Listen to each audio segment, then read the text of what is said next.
পরিবারতান্ত্রিক রাজনীতির কারণে সমাজে বৈষম্য তৈরি হয়েছে। ধর্মের অপব্যাখ্যা আর দোহাই দিয়ে নারীকে ছোট করে দেখা হচ্ছে। রাজনৈতিক দলের নীতি নির্ধারণী পর্যায়ে রাখা হচ্ছে না নারীকে। আন্দোলনে তাদেরকে সামনে রাখা হয়, অথচ প্রয়োজন ফুরালেই আর সামনে থাকে না। এমন তথ্য উঠে এসেছে বিভিন্ন রাজনৈতিক দল ও সংগঠনের প্রতিনিধিদের কথায়। ৭১-এর মুক্তিযুদ্ধ, ৯০-এর অভ্যুত্থান বা ২৪-এর গণ অভ্যুত্থান, সব ক্ষেত্রেই সামনের সারিতে ছিল নারীর ভূমিকা। কিন্তু অভ্যুত্থানের পর বিজয় অর্জিত হয়ে গেলেই বরাবরই সেই নারী চলে যায় পেছনের সারিতে। তাদের আর খুঁজে পাওয়া যায় না। এটা এখন এক ধরনের নিয়মে পরিণত হয়েছে। গণ অভ্যুত্থান, বিপ্লব, প্রত্যেকটা জায়গায় দেখবেন নারীরা কিন্তু সম্মুখ সারিতে। বাট আমরা এই যে সম্মুখ সারি থেকে নারীদেরকে তুলে নেওয়ার যে একটা পাইপলাইন, এই পাইপলাইনটা পরিকল্পিতভাবে এই ৫৪ বছরে আমরা বন্ধ করে দিয়েছি। কিন্তু একই পরিবারের দুজনকে দেওয়া হয়েছে ক্রাইটেরিয়া ভেঙে, এটাও কিন্তু দেখা গেছে।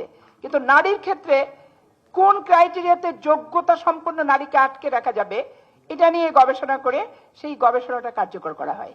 এটাই হচ্ছে বাস্তবতা। মঙ্গলবার রাজধানীর সিরডাপ মিলনায়তনে সেন্টার ফর গভর্নেন্স স্টাডিজ আয়োজিত নারী নেতৃত্ব, লৈঙ্গিক সমতা এবং রাজনৈতিক অঙ্গীকার শীর্ষক নীতি সংলাপেও এমন বক্তব্য উঠে এসেছে। সংলাপে অংশ নিয়ে রাজনৈতিক ও বিভিন্ন সামাজিক সংগঠনের নেতারা তুলে ধরেন নারীকে পেছনে রাখার নানা কথা। লিডারশিপে নারী নাই কেন?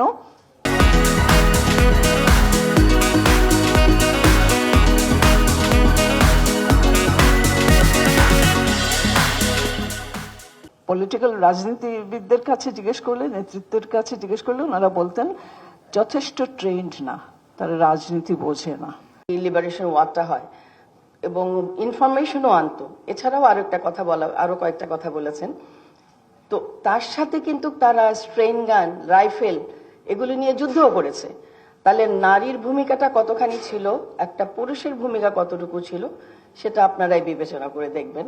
নারীরা নির্বাচন করে উঠে আসতে পারে, সেজন্য রাজনৈতিক দলগুলোর মনস্তাত্ত্বিক পরিবর্তন প্রয়োজন বলে মত দেয়া হয়। ব্যক্তিগতভাবে আমি খুশি হতাম যদি আরো বেশি নারী নমিনেশন পেতেন, কিন্তু পার্টি মেন্টালিটি চেঞ্জ না হওয়া পর্যন্ত এটা ঠিক হবে না। নারীর সংখ্যা খুব কম, একে। দ্বিতীয়ত, যারাই আছে তারা কি আসলে পলিসি মেকিং এর জায়গাটায় নিজের দলেই কতটুকু আছে, তারপরে রাষ্ট্রীয়ভাবে কতটুকু তারা অবদান রাখতে পারে, সেটা একটা প্রশ্নের বিষয়। আমরা কি সেই জায়গাগুলোতে প্রশ্ন করছি কিনা? বক্তারা বলেন, রাজনৈতিক দলে থাকলেও নীতি নির্ধারণী পর্যায়ে নারীকে রাখা হয় না। ধর্মীয়ভাবেও নারীর প্রতি নানা অবদমন চালানো হয়। আমরা যখন এই সমতার কথা বলছি, আমাদেরকে কোথায় আসলে দাঁড় করানো হয়েছে? টেকসই উন্নয়ন করতে হলে নারীকে তার যোগ্য নেতৃত্ব দিতে হবে। নির্বাচনের আগে আরেকবার চিন্তা করতে হবে সংসদে নারী নেতৃত্ব বাড়ানোর। এমনটাই উঠে এসেছে আলোচনায়। মানুষের সহজাত প্রতিভাকে বের করে হুমায়রা ফারুকী, ডিবিসি নিউজ, ঢাকা।